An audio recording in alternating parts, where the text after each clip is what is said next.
주님 앞에 나온 여러분들에게 하나님의 위로와 평강이 충만하기를 축원합니다. 먼저 엘리 비젤이라는 사람이 쓴 회고록 밤에 대한 한 대목을 여러분들에게 소개해 드리려고 합니다. 그런데 그 회고록 밤에 대한 이야기를 하기 위해서는 먼저 그 글을 썼던 엘리 비젤이 어떤 사람인지 내용을 이해하기 위해서 그의 생애에 대해서 간략하게 말씀을 드리겠습니다. 엘리 비젤이라는 사람은 시트게라는 마을에서 태어난 유대인이었습니다. 시트게는 역사적으로 루마니아, 헝가리, 오스트리아 이 세 개 국가에 인접해 있는 지역이었습니다. 그는 그 마을에서 태어나서 15살이 될 때까지 평안한 삶을 살았습니다. 그런데 1844년에 그의 나이 15살에 이제 시트게에도 유대인들의 추방명이 내려지고 독일군들이 마을을 점령하게 되었습니다. 그리고 그곳에 사는 유대인들은 모두가 다 유대인 집단 거주지인 게토로 강제 이주를 당해야만 했습니다. 그는 그 게토에서 잠시 있다가 아우슈비츠 수용소로 끌려가게 됩니다. 엘리 비젤은 거기서 어머니와 여동생이 산채로 불에 태워지고 있다는 사실을 느낄 수가 있었습니다. 용광로의 검은 굴뚝에서 나오는 연기를 보고 그 연기 속에서 자기의 어머니와 여동생이 산채로 화장되었다는 사실을 뒤늦게 확인하게 되지요. 그리고 나서 그는 거기에서 분화수용소로 옮겨지게 되고 또 그의 아버지와 함께 분화수용소에서 또다시 클라이스비치 수용소로 또 거기서 다시 부켄발트 수용소로 강제 이주를 당하게 됩니다. 클라이스비치 수용소에서 이제 부켄발트까지를 기차로 이동했는데 기차 한 칸에 유대인 100명이 탔습니다. 그런데 이동하는 과정 가운데서 얼마나 춥고 질병과 굶주림 가운데 고통이 있었는지 100명이 탄 그 화물칸에서 90명이 죽고 10명만 겨우 살아남게 됩니다. 엘리 비젤은 그의 아버지 클로모 비젤과 함께 10명의 생존자 중에 한 명이었습니다. 그러나 굶주림과 질병으로 아버지가 기력이 쇠약해지자 1945년 1월 27일과 29일 사이에 아직 숨이 붙어있는 아버지를 나치 친위대들은 침대에서 끌어내어 화장장에 넣어버리고 말았습니다. 그때 그의 나이 16살이었습니다. 그해 4월 그는 부켄발트 수용소에서 이제 전쟁이 끝나고 해방을 맞아 자유의 몸이 되게 됩니다. 부켄발트 수용소를 떠나 그는 파리로 옮겨서 1947년부터 50년까지 소르본노 대학에서 철학을 전공하고 작가가 되게 됩니다. 그리고 밤이라는 자서전을 이제 프랑스어로 발표를 하게 됐지요. 그 1956년 미국으로 이민을 가서 유대인 신학교인 유니온 신학교에서 신학을 전공하고 또 히브리 유니온 대학에서 철학 박사학위를 받고 인권 운동자의 공로로 노벨 평화상을 받게 됩니다. 그러니까 회고록 밤은 자기의 철저한 체험을 바탕으로 쓰여진 책이었습니다. 이 회고록에는 아우슈비츠와 비르겐아우의 화장장에서 매일같이 수천 수백만 명이 이제 화형되는 것을 직접 목격을 해야 했습니다. 그 중에서 건강한 유대인들은 화부로 뽑혀서 살아남을 수가 있게 되었습니다. 자기 손으로 자기의 동족을 넣어야 되는 비참함, 이들은 때로는 자기의 아버지를 그 화덕에 던져야만 하기도 했고 어느 때는 자기 아들을 화덕에 던지기도 했습니다. 그러다 보니까 이 사람들의 감정이 예사로운 감정이 아니고 상당히 메말라 있을 것이라고 생각을 했는데, 어느 날 어른 2명과 어린 아이 1명이 교수형을 당하게 되었답니다. 유대인들을 쭉 둘러 모아서 그 교수형 장면을 보게 했는데, 이제 3사람이 교수대에 올라가고 목에 밧줄이 씌어졌습니다. 어른 2이 자유만세를 외쳤습니다. 그러나 아이는 아무 소리도 하지 않았습니다. 그때 뒤에서 이런 소리가 들렸습니다. 하나님은 어디 계신가? 우리가 이렇게 고통당하고 이렇게 비참한 삶을 살 때 과연 하나님은 어디 계신가? 누가 그런 물음을 던졌다고 합니다. 수용소 소장에 신호가 있자 의자 3개가 쓰러졌고, 수용소 전역에는 찬물을 던진 것 같은 정적이 흘렀습니다. 지평선 너머로 해가 지고 있었습니다. 탈목, 수용소장이 고함을 쳤습니다. 신 목소리였다. 그리고 우리는 울고 있었습니다. 창목, 그리고 다시 행군이 시작되었습니다. 그러면서 비젤은 이렇게 그 당시의 상황을 기록하고 있습니다. 2 어른은 이미 죽어 있었다. 그들의 늘어진 혀는 부어오른 채 푸른 빛깔로 변해 있었다.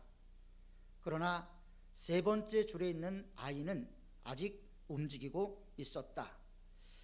몸이 너무 가벼웠기 때문에 아이가 아직 살아있었던 것이다. 아이는 반 시간 이상이나 거기에 그대로 매달려 생과 사의 갈림길에서 발버둥 쳤고, 우리의 눈앞에서 단말마의 고통을 서서히 당하면서 죽어갔다. 우리는 소년의 얼굴을 똑바로 쳐다봐야 했다. 내가 그 앞을 통과했을 때 소년은 아직 살아있었다. 그의 혀는 아직 붉었고 그의 눈도 아직 흐려지지 않았다. 내 뒤에 있는 사람들이 또 물음을 던졌다. 하나님은 어디 계신가? 그때 나는 내 내면에서 그에게 어떤 대답의 음성이 들려왔다. 그분은 어디 있는가? 그분은 여기 있어. 지금 교수대에 매달려 있어. 독일의 유명한 신학자인 위르겐 몰트만은 이것을 기점으로 해서 십자가에 달린 하나님이라는 책을 쓰기도 했습니다. 스스로 십자가를 향해서 나아가는 하나님. 오늘 우리가 읽은 말씀은 우리는 고난의 종의 노래라는 제목이 붙어 있죠. 그러나 본문은 우리에게 고난의 종에 대해서 이렇게 묘사를 하고 있습니다. 쉬운 다른 번역본을 통해서 여러분들에게 다시 한번 읽어드리겠습니다. 그는 주 앞에 마치 연한 순과 같이 마른 땅에서 나온 싹과 같이 자라서 그에게는 고운 모양도 없고 풍채도 없으니 우리가 보기에 흠모할 만한 아름다운 것이 없다. 그는 사람에게 멸시를 받고 버림을 받고 고통을 많이 겪었다. 그는 언제나 병을 앓고 있었다. 사람들이 그에게서 얼굴을 돌렸고 그는 멸시를 받으니 우리도 덩달아 그를 귀하게 여기지 않았다. 그는 실로 우리가 받아야 될 고통을 대신 받고 우리가 겪어야 될 슬픔을 대신 겪었다. 그러나 우리는 그가 징벌을 받아서 하나님께 맞으며 고난을 받는다고 생각하였다. 그러나 그가 찔림은 우리의 허물 때문이고 그가 상처를 받은 것은 우리의 악함 때문이다.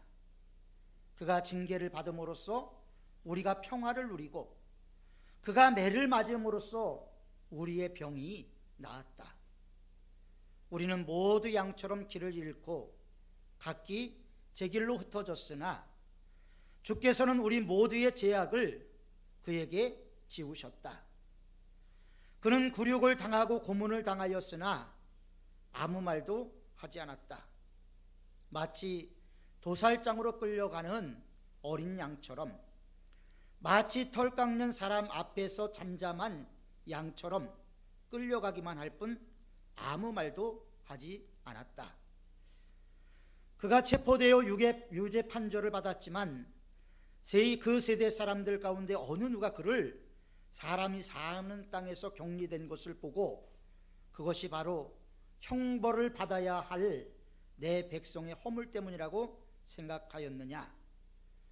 그는 폭력을 휘두르지도 않았고 거짓말도 하지 않았지만 사람들은 그에게 악한 사람과 함께 묻힐 무덤을 주었고 죽어서 부자와 함께 들어가게 하였다. 아멘. 고난의 종에 대한 이야기들은 대체적으로 그가 형벌을 받아서 하나님께 맞으며 고난을 받는다, 그것이 우리를 위한 대속이라는 것보다는 저 사람 뭐가 잘못돼서 저런 고난을 당하는구나, 이렇게 생각을 한다라는 것이죠. 그러나 이사야 선지자는 다르게 그것을 봤습니다. 그가 받아야 될 그 고통은 우리가 받아야 될 고통이었고 우리가 겪어야 될 슬픔을 그분이 대신 져 주었다라는 것이죠. 그러므로 주님 안에서 우리가 자유함을 누릴 수 있는 것은 주님께서 내가 받아야 될 형벌, 내가 받아야 될 모든 징계를 대신 받으셨기 때문입니다. 일반적으로 하나님의 징벌은 하나님의 버림입니다. 저 역시 고난에 대해서 새로운 이해를 갖기 전까지는 고난에 대해서 하나님의 징벌, 하나님의 버림, 하나님의 떠나름으로만 이해를 했습니다. 그러나 나중에 제가 체험한 것을 깨달은 것 가운데 고난은 우리들의 우매함, 우리들의 잘못, 우리들의 거짓, 그리고 주위에 있는 사람들이 만들어낸 죄 때문이라는 것을 알게 되었습니다. 그럼에도 불구하고 하나님은 우리를 떠나지 아니하시고 버리지 아니하시고 슬퍼하며 아파하고 계신다는 사실을 알게 되었습니다. 제가 당하고 있는 고난이 저에게서 시작돼서 저에게만 있는 것이 아니라 하나님도 그 고난을 동참하고 계시다라는 거예요. 나와 함께 하시는 하나님은 내가 눈물을 흘릴 때 내 곁에서 함께 눈물을 흘려주시고 내가 기뻐서 웃을 때 함께 웃어주시는 하나님이라는 것입니다. 내가 형벌을 받을 때 그 형벌의 현장에 함께 하시는 하나님이라는 것이죠.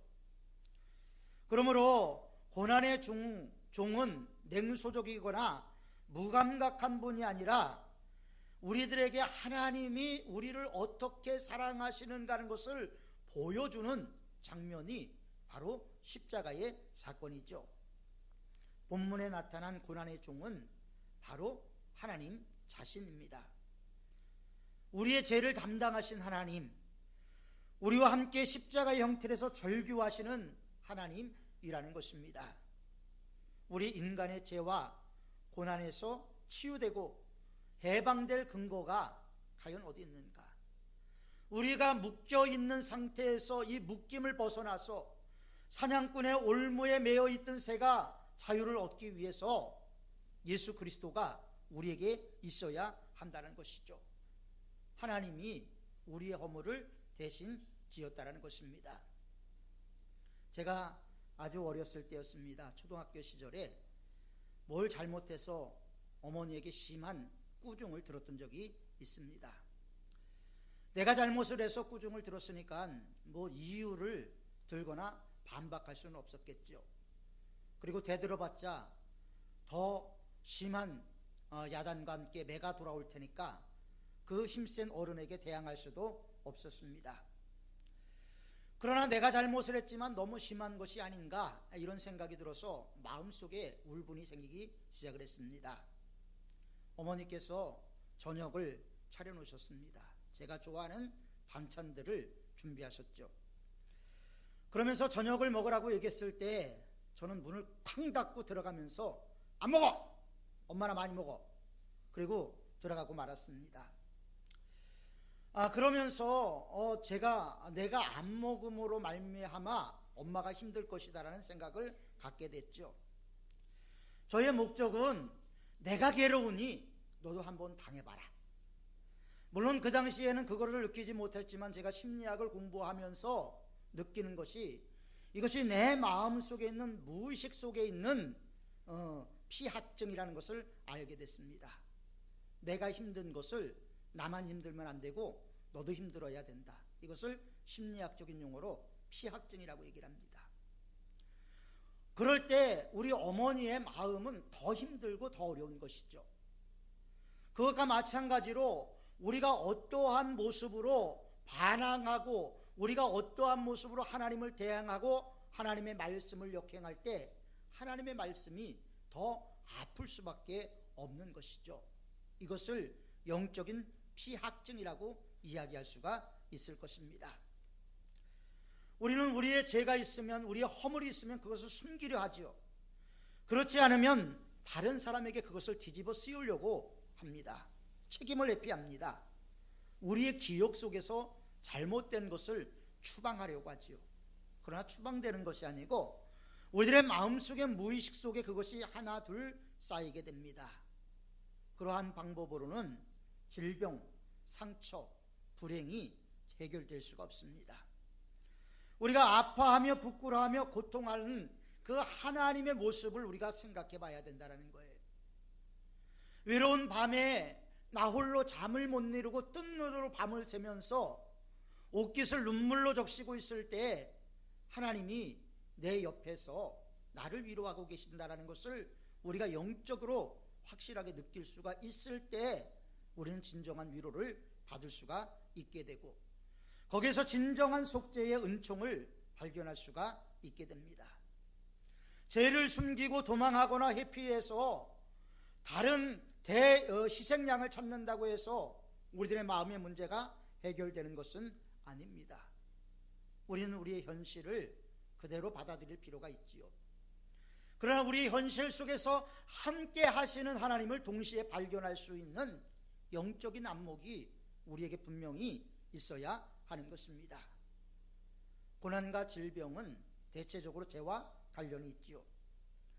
우리는 고난과 질병을 피해가기 위해서 하나님께 기도합니다. 그것이 임하지 않도록 하나님을 찾습니다. 그러나 그 고난 뒤에 계시는 하나님을 발견하려고 하지 않습니다. 하나님은 그것 때문에 고통스러워하고 그것 때문에 더 마음 아파하십니다. 하나님 나에게 고통이 없게 해주세요. 하나님 이 고통을 잊게 해주세요. 하나님 이 고통을 넘어설 수 있게 해주세요.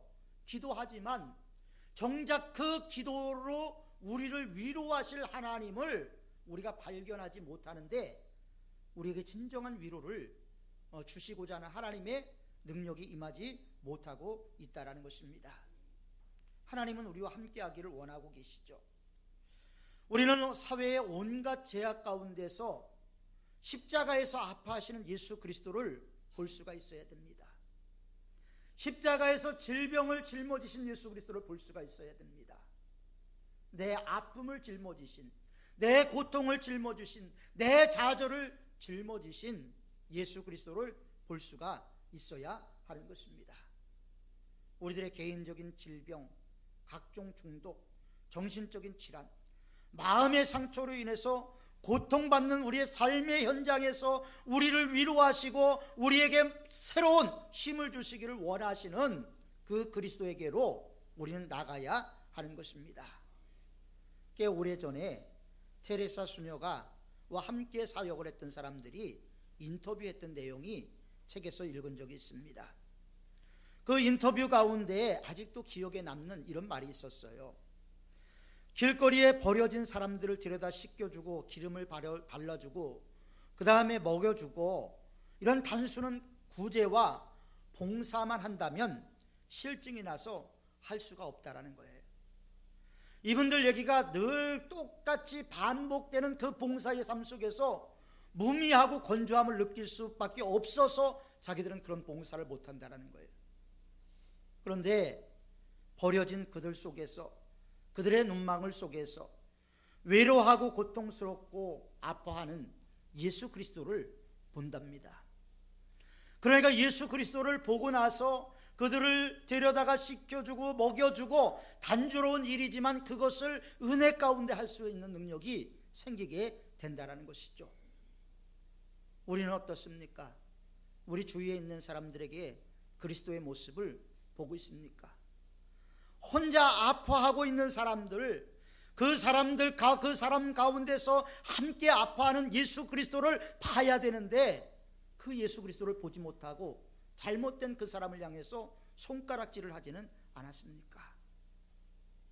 내 눈에 들보를 그대로 가지고 있으면서 남의 눈에 티를 보면서 손가락질하고 징계하지는 않았습니까? 예수 그리스도의 모습을 봐야 되는 우리의 눈이, 우리의 영적인 눈이 띄어지지 않다 보니까 외모만 보고 사람을 평가하는 우리들이 되어버리고 만 것입니다. 사랑하는 성도 여러분, 우리의 고난과 질병, 다는 아니지만 죄 때문에 그런 경우가 많습니다. 다는 아닙니다. 그런데 그 죄를 누가 담당했다고 오늘 성경에 말씀하고 있습니까? 하나님이 담당했다라는 거예요. 여러분, 내 죄 때문에 내가 채찍질을 당해야 되는 거예요. 예수님이 당했던 그 채찍질을 누가 당해야 되냐면 여기 계시는 한 사람 한 사람이 우리의 죄값으로 그런 채찍질을 당해야만 했던 거예요. 그리고 우리의 죄 때문에 우리의 십자가를 지고 골고다를 올라가야만 했던 것이죠. 내 죄 때문에 내 죄의 무게를 십자가에 얹혀서 지고 올라가야만 합니다. 그것도 예수님이 대신 져줬죠. 머리에 가시관을 써야 되는데 그것도 예수님이 대신 쓰셨습니다. 마지막에 옆구리에 창이 찔려서 내가 마지막까지 이 세상을 등지는 그 순간까지 우리가 가야 되는데, 죽음으로써 우리 죄를 씻어야 되는데 그것도 예수님이 대신 감당을 하신 것입니다. 그래서 예수님은 우리의 죄를 담당하시고 우리 대신 아파하시고 우리 대신 고통스러워하시는 분이라는 것을 분명히 알아야 됩니다. 오늘날 한국 교회를 놓고 한한상 교수가 비꼬는 투로 책을 하나 냈습니다. 그 책의 내용이, 그 제목이 뭐냐면 예수 없는 예수교회. 참 비극적인 말이죠. 교회는 예수님의 교회라고, 주님이 내가 내 교회를 반석에 세우겠다고 말씀하셨다고 우리가 앵무새처럼 이야기해 오지만 예수님 없는 예수교회, 어쩌면 우리는 그런 시대에 신앙생활하고 있는지도 모릅니다. 어쩌면 우리 교회에 예수님이 없는지도 모릅니다. 그럴 일이 없어야 되겠죠. 그러므로 우리가 예수님과 함께 한다는 것은 우리에게 위로가 되고 힘이 되고 능력이 됨에도 불구하고 우리는 그 예수님에게 가까이 나가려고 하지 않습니다. 어떤 분이 그런 얘기를 한 적이 있어요. 암투병을 하면서 암이 온 몸과 신경을 괴롭혀서 끔찍한 고통이 있을 때마다 예수님의 십자가에서 절규를 묵상했다라는 그런 이야기를 들은 적이 있어요.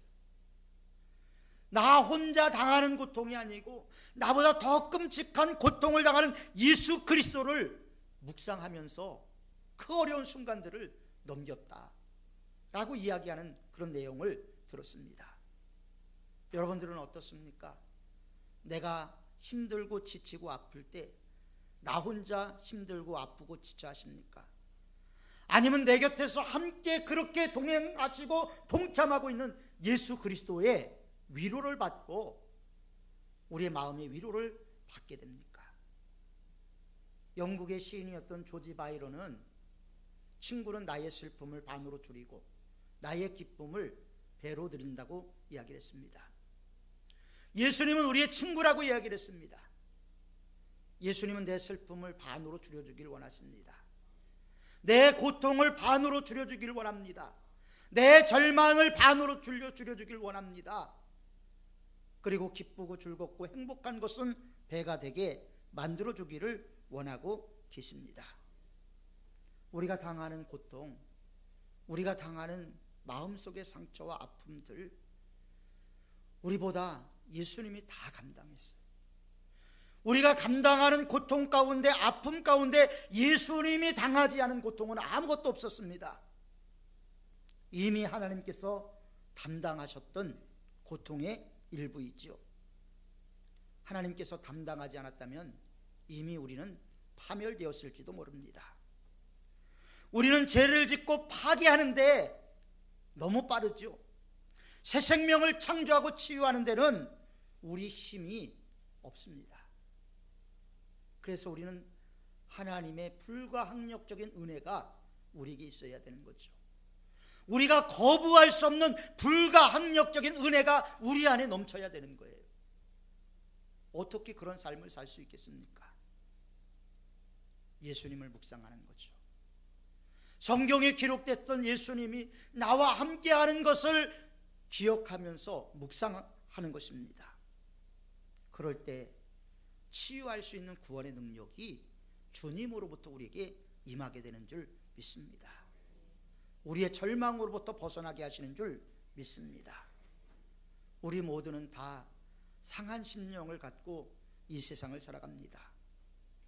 우리의 마음속의 무의식의 작용 속에서 일어나는 끝없는 우리들의 마음속의 혼란과 고통 속에서 우리는 이 세상을 살아가고 있습니다. 이런 우리들을 주님께 맡기기 전에는 우리는 승리하는 삶을 살 수가 없습니다. 지난주에 말씀을 드렸던 것처럼 주님께 우리들을 던지지 않으면 우리의 삶은 소망이 없습니다. 우리는 사순절 기간을 보내고 있습니다. 사순절 기간을 보내면서 우리에게 있었던 고통을 어떻게 회복하고 치유해 나갈 것인가? 엘리 비젤처럼 가족들을 다 잃고 홀로 남은 그 고통 속에서 다른 사람들을 섬기고 예수 그리스도의 사랑을 발견하고 거기에서 우리는 비젤처럼 새로운 인간성을 갖고 있는 성도들로 거듭나야 할 것입니다. 십자가에 달린 하나님, 그 하나님은 저와 여러분들을 위해서 사랑하셔서 대신 내가 당할 모든 형벌을 당해 주셨습니다.